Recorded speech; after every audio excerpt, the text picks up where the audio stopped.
drones of the Security Service of Ukraine hit 5 Russian fighters at the Saki airfield.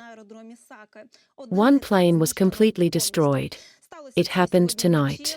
Drones of the SBU-8 Central Operations Center, so to speak, visited the Saki military airfield in the temporarily occupied Crimea. It is, by the way, Russia's key airbase for operations in the Black Sea. And as a result of the strike, the Su-30SM aircraft was completely destroyed, and another one was damaged.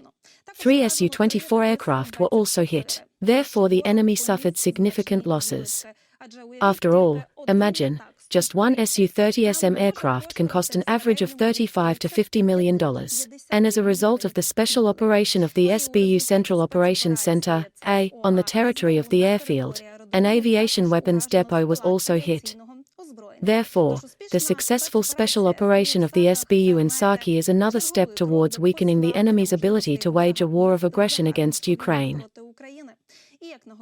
And as the SBU emphasizes, the occupiers must remember that they will never feel safe on our land. Meanwhile, Russia plans to intensify the already forced mobilization in the occupied Luhansk region.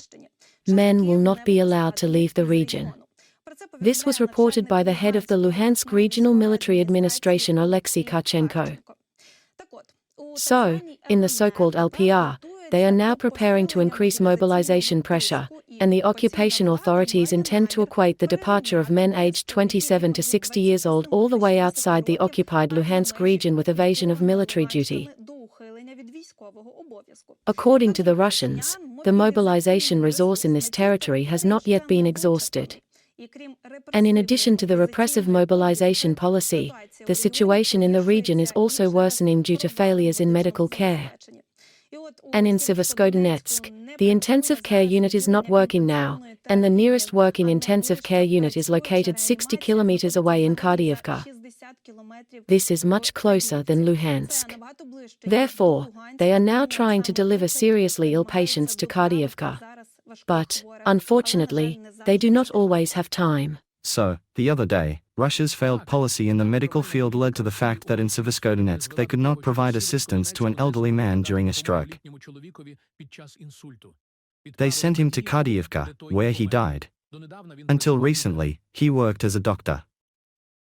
And this once again shows that absolutely everywhere, literally on every piece of land where the foot of the Russian military, that is, the occupier and the murderer, steps on, there is no normal life. Because we have seen more than once and, unfortunately, continue to look at every day what the Russian occupiers are turning Ukrainian lands into. And of course, it is worth mentioning here that there is not only normal life there. There is even a hint that people can use high-quality medicine, have high-quality housing and communal services. All this is also not there, because the Russian Terrorist Federation can only occupy territories, seize territories, and then leave them to their fate. And what is happening now in all temporarily occupied Ukrainian territories is vivid evidence of this. Because, again, wherever a Russian steps foot, a once normal life turns into a worthless existence. And this once again testifies to the fact that we, indomitable Ukrainians, have a lot of work to do. Therefore, let's start this new week of struggle with you correctly, with the support of our defense forces. Regardless of international politics or overseas news, we must remain a reliable RIA. Therefore, now you see the QR code. Please scan and join the important fundraiser, because the situation at the front is not easy. This is to put it mildly. We will discuss it in our security services special operations further in detail. After all, Ivan Stupik, a former employee of the SBU, joins the live broadcast. We already see him in touch with the studio. Mr. Ivan, glory to Ukraine. Glad to see, thank you for the invitation. Glory to the heroes. Thank you for joining the live broadcast on the 24th channel and starting a new information week with our viewers. And, of course, a new week of our joint struggle. And now let's move a little later to discuss the situation in the main areas of the front. But first, let's talk about the good, because the drones of the Security Service of Ukraine hit as many as 5 Russian fighters at the Saky airfield tonight. One plane, according to the SBU, was completely destroyed. We really see that drones visited the Saki military airfield in the temporarily occupied Crimea so beautifully.